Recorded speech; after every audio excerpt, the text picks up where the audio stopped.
And anybody criticizing the market is going to be arrested. They're already talking about that.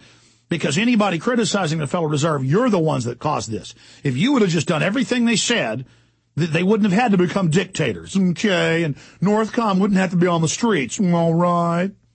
Okay. And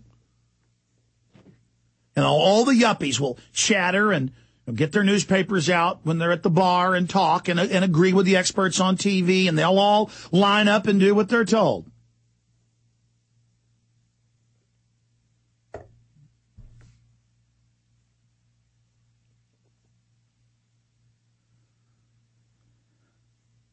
And that's how the raping, that's how it is to be a nation of crack whore, drug addict, brain-damaged prostitutes. That's basically what we are. We're just a totally drugged out, cigarette burns all over us, mindlessly gibbering, watching Saturday morning cartoons, laying in a flea bag hotel with stains all over the carpet, and just the lowest of the low Johns of the world lined up for $5 to have their way with us. We're just covered with slime. And we just watch the TV gibbering and drooling. We don't have any front teeth. And the Federal Reserve just comes in with a nightstick if we ever argue and just beats us in the head. That's who we are. That really is who we are. We're a drugged-out prostitute who weighs about 90 pounds with cigarette burns all over with clumps of hair falling out.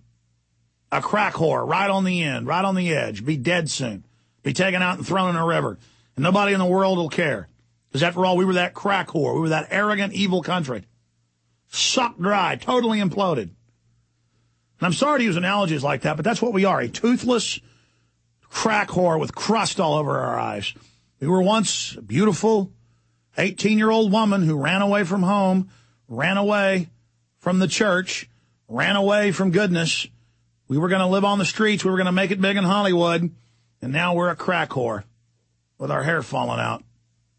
We still love the pimp and the drugs he gives us. We worship the pimp. We love him. We kiss his boots. That's who we are. We worship the police. We worship the prisons. We worship the sodium fluoride in the water. We worship our kids dying of cancer being injected. That's who we are. Can we crawl out? Can we make it to a hospital? Could we ever get our soul back? Probably not. The brain's too fried. But see, we're not just one person. We're not just one crack whore. This crack whore symbolizes the body politic which those of us that aren't crack whores and slaves still live in. Then you find out the whole world is a cigarette burn crack whore.